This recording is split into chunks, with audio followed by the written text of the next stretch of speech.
प्यारे बच्चे, आज हम सीखेंगे क्यू को लिखना। क्यू भी दो किस्म के होते हैं, एक कैपिटल क्यू और दूसरा होता है स्मॉल क्यू। तो क्यू को लिखने के लिए आपने सबसे क्या करना है, पहले आपने सर्कल बनाना है। देखें, सर्कल आपने दूसरी लाइन से शुरू करना है, फिर दूसरी लाइन पे फिनिश करना है और दरमियान में से आपने स्लीपिंग लाइन ड्रा कर देनी है। ये हुआ कैपिटल क्यू। स्मॉल क्यू के लिए आपने क्या करना है, दो लाइनों पर, दरमियान वाली दो लाइनों पर आपने बनाना है सर्कल, फिर आपने स्टैंडिंग लाइन बनानी है और फिर आपने दोबारा स्लांटिंग लाइन बना देनी है। ये तीन लाइनों के ऊपर हो। ये हुआ स्मॉल क्यू। और दोबारा कोशिश करते हैं।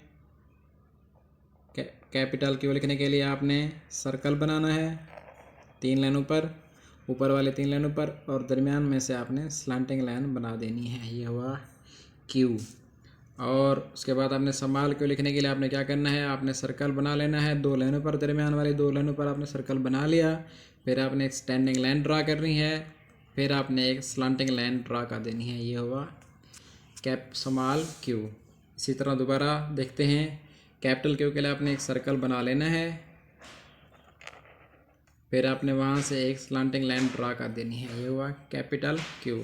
स्मॉल क्यू के लिए आपने क्या करना है जनाब, तो आपने सिर्फ और सिर्फ करना है सर्कल बना लेना है दरमियान वाली दो लाइनों पर, फिर आपने एक स्टैंडिंग लाइन खींचनी है नीचे वाली तीन लाइनों पर, और फिर आपने स्लांटिंग लाइन भी खींच देनी है नीचे वाली तीन लाइनों पर। तो ये हो हमारा क्यू। आइए इसकी मज़ीद प्रैक्टिस करते हैं।